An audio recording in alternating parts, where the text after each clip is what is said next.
तर इथे मी मस्त असा साबुदाणा तयार केला होता, एकदम सुटा डब्यासाठी प्रणूच्या.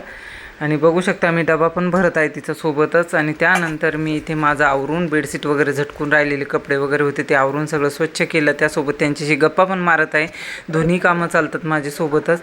आणि मग इथे मस्त आवरून नंतर मी किचनमध्ये गेले.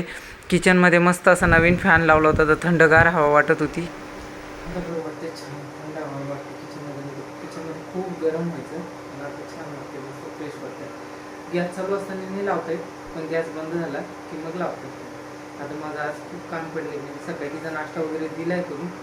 इथे त्यानंतर मी मशीनला कपडे लावत आहे, तोपर्यंत ते प्रणूला घेऊन आले होते आणि सोबत ताक पण घेऊन आले होते. आणि त्यांना माहीत नव्हतं मी रस बनवला घरी, मग मी काही ताक घेतलं नाही, त्यांनी जेवणात घेतलं कारण ते रस खात नाही. इथे भेंडीची भाजी, पोळी आणि रस असं बनवलं होतं आणि त्याच्यासोबत थोडंसं पापड. आणि आमचे जेवण सुरू आहे आणि जेवणासोबत गप्पा मस्ती चालू होती. आणि हा टाईम आहे 5 वाजेचा. आणि इथे मी चहा बनवत आहे दोघींसाठी, कारण त्यांना घ्यायचा नव्हता. त्यासोबत त्यांच्यासोबत गप्पा पण मारते आणि दोन्ही पण कामं चालू आहे. ते बोलले की आपल्याला बाहेर जायचं थोडंसं, चहा झालं की आवरून घे. मग इथे मस्तपैकी चहा असा तयार होता. दोघींनी आम्ही चहा घेतला, ते काही घेत नाही. इथे चहा घेत परत आमच्या गप्पा चालल्या होत्या की कधी येणार, काय येणार, लवकरात लवकर या म्हणून घरी. प्रणू असं बोलत होती, प्रणू होती साईडला.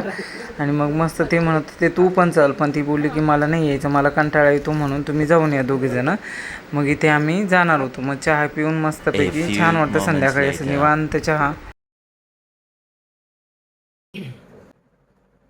तर आता मी तयार झाली आहे.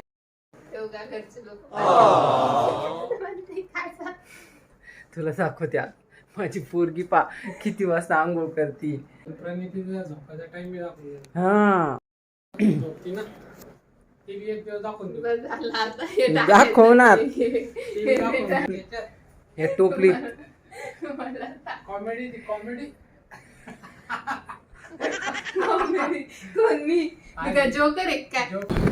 तर इथे आहे ना जाताना हायकोर्ट लागलो होतं, म्हटलं तुम्हाला पण दाखवतं. हे आहे हायकोर्ट इथे.